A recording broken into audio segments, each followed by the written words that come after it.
At just 12, she was a domestic worker. Today, she has rescued over 26,000 child laborers. She saw education as her escape route. She studied hard, often late into the night after a full day's work. And this is how she earned her master's degree. The natural next step? A secure job, a comfortable life. But Anuradha turned around and walked right back into the fire, and has now pulled over 26,000 children out of it. Her fight changed laws. Her courage changed minds. And her compassion built schools for kids who once worked in factories. Anuradha's story is incredibly inspiring. But to understand why the social change makers like her are so critical for India, we need to grasp the scale of the challenge. This isn't just about poverty. It's about exclusion woven into the very fabric of our society. India is a country of dramatic paradoxes. We are a global economic powerhouse, a tech giant on the path to become a $5 trillion economy. But beneath this impressive growth lies a stubborn reality. Deep systemic inequalities that hold millions back. For instance, over 15 million Indians belong to the denotified and nomadic tribes, communities branded as criminal by the British colonial law. That stigma still persists today, leading to severe social and economic exclusion. They are not just poor, they are trapped in cycles of exploitation designed centuries ago. And they are not the only ones. A child working in a brickyard isn't an accident. A manual scavenger isn't there by choice. A widow forced into ritual isolation isn't following norms. These are India's deepest wounds, and it is also our biggest blind spot. Now, government schemes and policies exist, but there's a crucial gap: the last mile delivery. This is where our institutions often struggle. Laws on paper don't automatically translate to change on ground. This is the niche where social change makers operate. They are the essential link between policies and people. They speak the local language, they understand the cultural nuances, and most importantly, they have earned the community's trust. Let's meet 5 such change makers who have dedicated their lives to fixing our country's most stubborn and deepest problems. Challenge 1. The invisible citizen. Imagine you don't exist on paper. No birth certificate, no Aadhaar. You can't go to school, get a loan, or access government help. This is the reality for over 15 million Indians from denotified and nomadic tribes. A life sentence to poverty.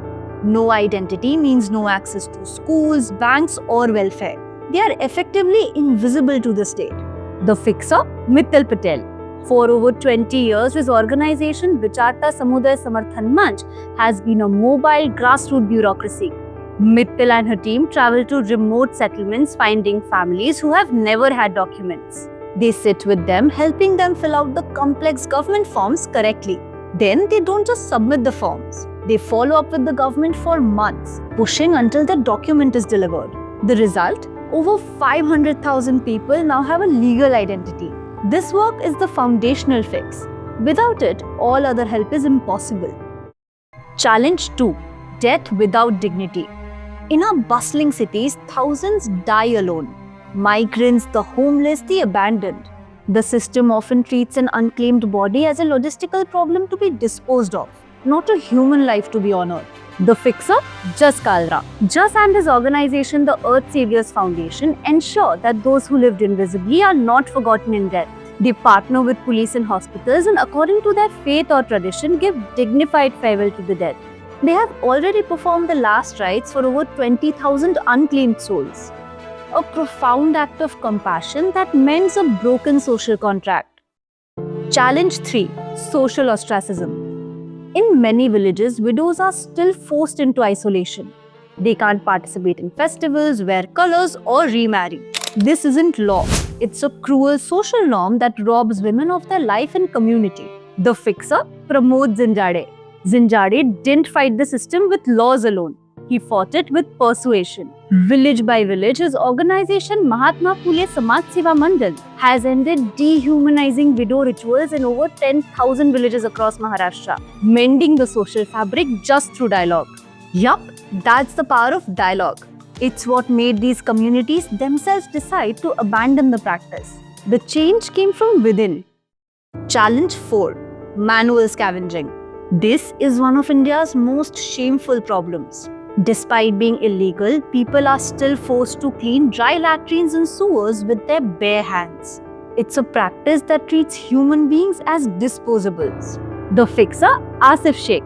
His organization Rashtriya Garima Abhiyan doesn't just rescue manual scavengers, but working with municipalities introduce machine-based cleaning solutions. He also works to address the root cause, not just the symptom. Asif hasn't just liberated over 41,000 people from manual scavenging. His organization battles the systemic discrimination that permits it and works to build an alternative livelihood for these communities. Challenge 5. The closed door economy. Our economy often shuts out people with disabilities.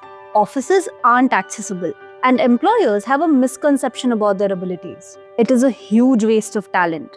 The fixer, Vineet Saraiwala. His organization Atypical Advantage identifies jobs that are in demand and then matches them to the abilities of persons with disabilities. It then provides rigorous professional training so that they are perfectly prepared for the corporate world. Next, Vineet doesn't just send them to apply for jobs. He partners with the companies, convinces them of this talent pool, and ensures the workplace is accessible. The result? Hundreds of persons with disabilities placed in fulfilling careers. The collective impact of these social change makers is staggering because it's not just about the millions of lives directly touched. Empowering marginalized communities isn't charity, it's smart economics. Bringing 100 million people to the mainstream economy could add billions to our GDP. It's about strengthening democracy. When the most marginalized can access their rights, our democracy becomes stronger and inclusive. These change makers are in essence building the essential social infrastructure for a truly developed India. This is why at the Better India Showcase 2025, we celebrate these social change makers and the incredible revolutions they are leading. We did it with a singular hope that their stories would inspire many more to start. They have shown that change doesn't start with big organizations or big money. It starts with a decision to stop looking away. A decision to use whatever you have wherever you are. So where do you fit in? You don't need to quit your job and start an NGO to be a part of the change. The ecosystem needs all kinds of skills. Maybe it's mentoring one child in need.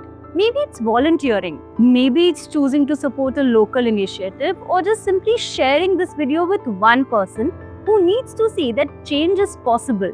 You are adding your brick to the foundation of a better India. The ripple starts with one individual and then the ripple transforms into a wave, a movement. So what's your brick gonna be? What's one small change you have seen or made in your community? We are genuinely curious. Tell us in the comments and let's inspire each other. And if you believe in solutions, please hit that like button, share the story of hope and subscribe for more. Thank you for watching and thank you for being a part of the change, a part of a better India.